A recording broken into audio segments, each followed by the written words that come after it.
one of the things that we realize, I'm in the Northeast, is how compartmentalized the country is on certain things, where, you know, you talk to folks in the Northeast, Boston, New York, Connecticut, like, and it's a totally different take on the actual events than if you were to talk to somebody from the Bible Belt, the Deep South. I mean, that's I think one of the things that makes us so great is that we have such diversity of opinions and perspectives. But I think where we've lost our way is being able to have that openness. And fear goes a long way to reducing the doorway there, of what you're going to be open to.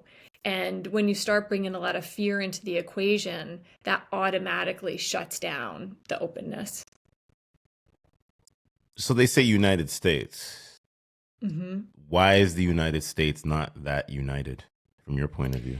It depends on what you're looking at. What type of unity are you looking at? Are you looking at political unity? Clearly not right now. I mean, there's very little gray area. There's very little room for gray area. You're either here or here. And you see that reflected in the federal government. But when you look at the state level and the local level, there's a lot more in common there than there isn't. And that's where, like, if you, especially with the election, like if you kind of break down the state races and the local races, they were very different from the federal races, from the national races. And, I think that as people, we really still do, when you get down to community, like you're talking about community, because at the end of the day, we have humanity. We all have humanity. And I think that where some of our disconnect has been is that representation at the national level. And I think if you are collectively looking at the state and local level, you're going to see a lot more in common with folks. And it's wholesome conversations like this that I like, because when you can ask that question and it doesn't come from like an aggressive undertone. Because when you get into the political conversation, like even over here, it's, are you liberal? Are you NDP? Are you conservative? Are you Trudeau? Are you Pierre? Are you that person, this person, that person? I don't vote, so I don't get into the politics, but I just hear all the and it's, to me, it's like, it's just noise. Because at the end of the day, from my perspective, is that whoever says there's going to come in, there's still going to be a controlled opposition that's there as well. It's not only them. There's them. There's that prime minister, if it's a man or a woman. But then you also have to understand there's another person and a group of collectives above that dictate what goes down. And they pass it down to them. And they say, hey, listen, this is what's happening. And if you don't fall in line, bye. Well, and it's the challenge of a democracy, right? It's the challenge of... Let's go. Yeah, it's the challenge of it. It's much easier to have one person telling everybody else what to do. It's much easier to do that. It is a lot harder to take collective voices and try to govern in a way that helps the greater good. And that's a numbers game, and I think that's the challenge of it. I mean, and it ebbs and flows. It has ebbed and flowed over, the past 200 and some odd years. And it's continuing to do that, and it's got a range, and we're at the end of a range right now, kind of pushing into another range, and it'll come back. But, hopefully, because otherwise it's just going to shift. But I say that because there is still a lot of folks that are pulling it back this way. So, I don't know what's going to happen, but I believe in good. I believe in goodness. But I do think that that's not enough. I think that we do actually have to have some hard decisions and some hard looks at ourselves. Oh, yeah. And like I say, there's a lot of different agendas that are going on, before you even hit Well, the recorded button. You yeah, and know, it's, to have like one person represent so many things, um, is a challenge. That's what I mean. Like it's just hard. That's why, we have the Constitution and we have, different branches of government. We have three equal branches of government, and that is to distribute the power. That is the point of it. And we have the legislative branch whose sole purpose is to make new laws. That's their only job, is to make new laws and to make the country better. That's its job. And so when we look at that and we see like where that power is distributed, like that's what I mean. Like it's easy to have just one person dictating. It's harder to have the infrastructure that ensures that collectively we are maintaining freedoms. for sure. You know, how do I say this? Because I feel like, as someone that's Canadian, Hmm. but both my parents are Jamaican, like I mentioned, and a lot of Hmm. folks in the podcast know that. For me, it's like I love conversations that allows me to understand that there's a border that separates Canada and the United States, but we're still a part of North America as a collective unit. And yo, guys, what's going on? I appreciate you. Thank you. Turn on all bell notifications, subscribe, like, and comment to the podcast. I think a lot of folks miss that. So there's that, oh, I miss Canada's, that. I don't really think of that actually. right? I will definitely admit that. Yeah. Yeah, and that's why I think we're all psyoped lowest of keys, because it's like we're separated behind a border, and that's really it. But we're both in the same nation. So it's called North Hmm. America, ladies and gentlemen. I know folks are going to say, well, you're all going to become the 51st state. We'll see. I'm for it. I think it'd be interesting because, and I'll say this, that it's funny that this is going to be in recording. I think that to solve a lot of the issues between debt and financial crisis, we have to adapt the European principle and basically have one currency between North America. Look at it, how Europe is. Europe has the how euro. how would that fix? What would that fix? Well, y'all owe China a lot of money. So I can't speak to that Hmm. because that's its own thing. But here's what I'll say. And I've heard a lot of folks say the whole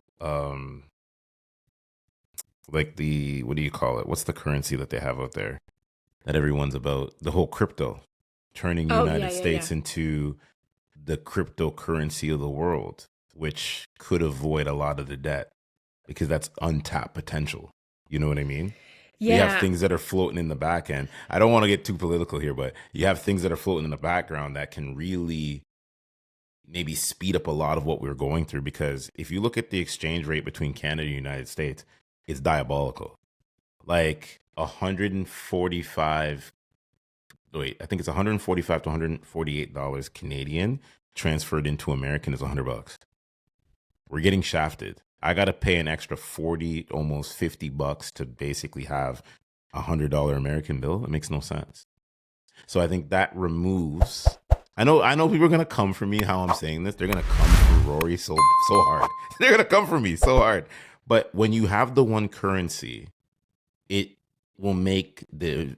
I'm speaking from. It will make the even exchange between Canada and United States a lot more palatable for both parties, if that makes sense. But we do Well, inherit, real quick, we do inherit a whole bunch of other issues. So I yeah. get that. I get that. But I'm thinking it from a logistics of a financial perspective where we have that equal balance. I understand there's a So bunch of other holes that we jump down, though. I mean, this is so. I mean, I will fully admit I don't know a whole lot about currency exchange, but I'm just when you talk about having the same makes it simpler, makes it easier, makes it better, right? That's the thought process. Then would cryptocurrency as the sole currency worldwide simplify or confuse things, make things more challenging? Banks will regulate cryptocurrency. I'll be honest. Banks I will love how I'm regulate talking about this like I know what cryptocurrency. I'm talking about. Yeah, no, no, no, no, no, no, no, no. Banks I really will don't know much about it. banks will probably most likely regulate cryptocurrency because they don't know the potential that it actually has. Right? Well, I It's like having a bunch of Legos, but how do I put this whole entire thing together to make it manufacture what I want it to manufacture? well, but I mean, one of the benefits right now is that it really is untraceable. I mean, it really is, a way of paying that you can avoid all of those things. That is, a great. It's one of the benefits of it. But I don't know. I mean, Europe is just Europe is just so different from us, and it's also geographically a lot smaller, comparatively. And so there's a lot of incentive there to have continuity that we don't necessarily have. I mean, we have one border, and it's an artificial border. It's one that we drew. But when you look at just landmass and travel, we don't have that same situation that Europe does where, you can go from point A to point B in another, and go to three different countries in a day. That makes a lot of sense to have one currency. But, the exchange rate, I understand, but there's so many factors that go into that I don't know. I cannot speak in an educated way about whether that would be good or bad. But I do see where you're coming from, that like, why am I paying, 50% more for the same thing? You know what it does though? It's a conversation starter. But I know that as someone that's a podcaster and someone that's responsible, it's a conversation I don't want to misalign with a lot of the folks because at the end of the day, it's something that really think about. I do understand the backlash and everything else that we get if we have one currency and we're united on the forefront. Canada walks in and becomes whatever it needs to be with the United States.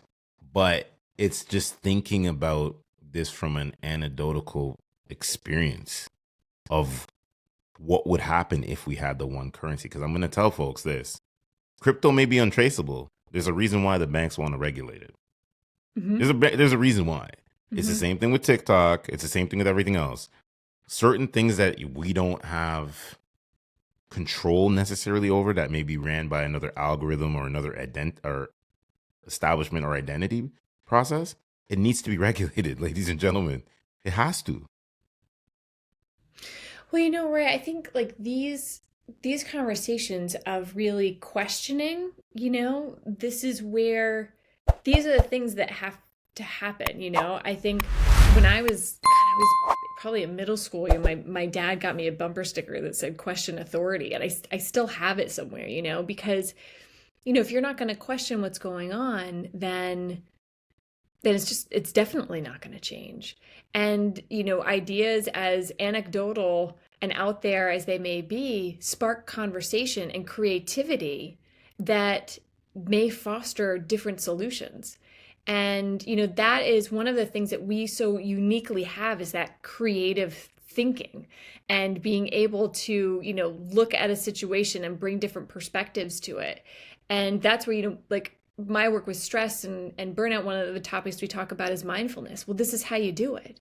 This is how you do it. Is just being able to look through a different lens and see the perspective from another way. And there's no danger in that. There's no injury there. There's nothing to gain there other than seeing more things. And we have that ability in our brains and our bodies and our souls to be able to look at a situation and say, well, what about this and what about that? And some of them, may be out there, but maybe that sparks some of the ingenuity that has real change potential.